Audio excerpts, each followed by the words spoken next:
ہم کون ہیں؟ میری یہ تحریر حکومت پاکستان، جناب وزیر اعظم عمران خان صاحب اور ان تمام پاکستانیوں کے لیے ہے جو نیا پاکستان دیکھنا چاہتے ہیں۔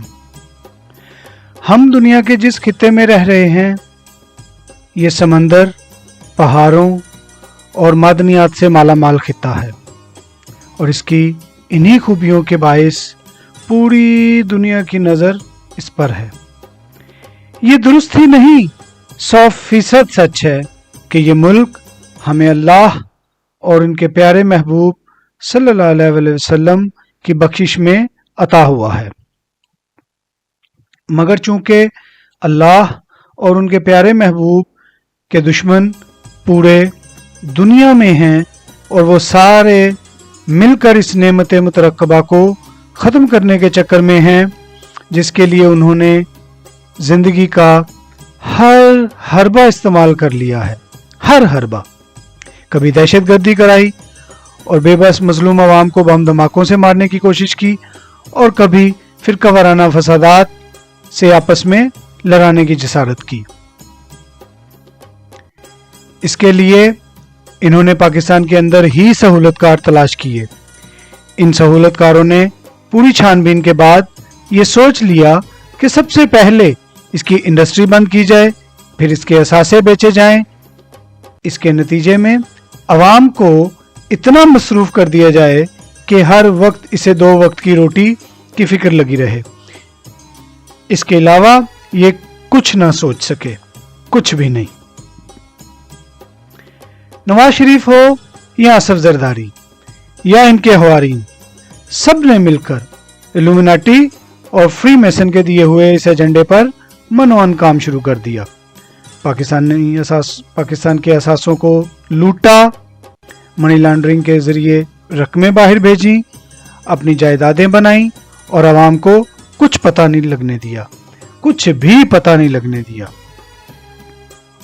ایسا معاشرتی پروگرام دیا کہ ہر آدمی دیہڑی لگانے کے لیے کوشاں ہے، نہ ہی کوئی لانگ ٹرم پلاننگ اس کے خیال میں ہے اور نہ ہی کوئی سوچ جو اس ملک کے لیے بہتر ہو، بلکہ الٹا ہر کام کے لیے عوام اس انتظار میں ہیں کہ حکومت کرے۔ آئیں ذرا تاریخ پر نظر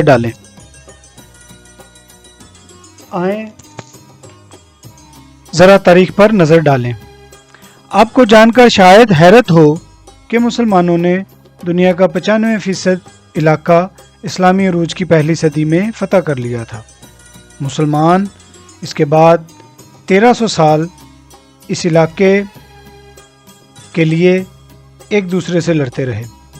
ہمارے علم، فلسفے، سائنس اور ایجادات کی 95% تاریخ بھی ابتدائی 300 سال تک محدود تھی، اور ہم نے تقریباً 1000 سال تک جنگوں کے سوا کچھ نہیں کیا۔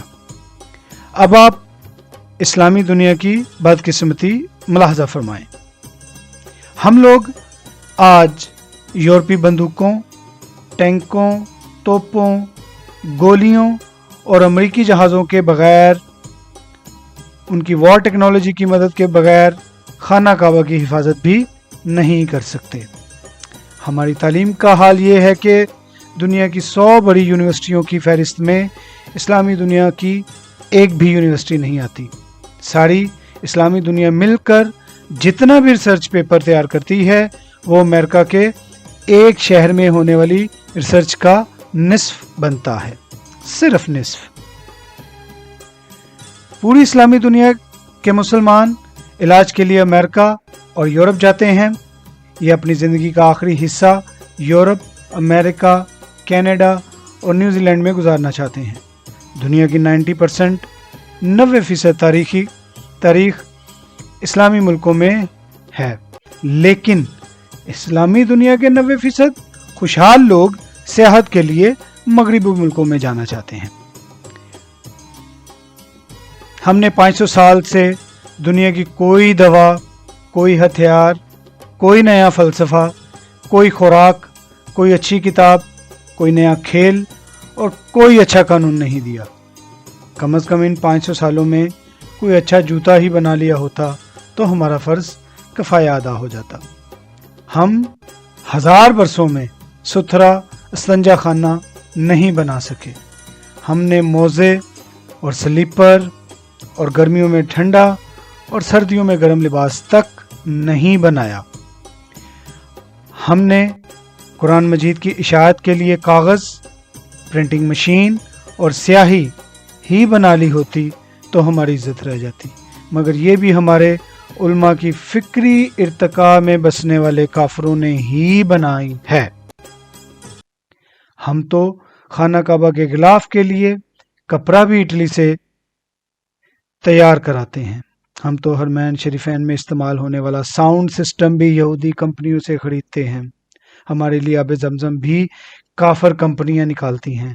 ہمارے لیے تسبیحات اور جائے نمازیں بھی چین اور تائیوان سے ہی آتی ہیں، یعنی ایک لادین ملک سے آتی ہیں. اور ہمارے احرام اور کفن بھی جرمن مشینوں پر تیار ہوتے ہیں. اب حالت یہ ہے کہ جس سال آسٹریلیا اور نیوزی لینڈ نے سعودی عرب کو بھیڑیں دینے سے انکار کر دیا، تو اس سال مسلمان حج پر قربانی نہیں کر سکیں گے. یہ ہم ہیں اور ہماری اوقات. معلوم ہوا کہ دنیا میں 1.5 ارب مسلمان صرف ایک صارف بن کے رہ گئے ہیں. صرف ایک صارف، ایک کنزیومر.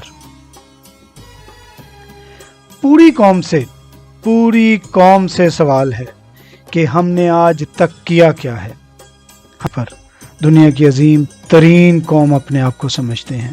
کیا یہ سچ نہیں ہے کہ ہماری حرام خوری ہمارے جینز کا حصہ بن چکی ہے؟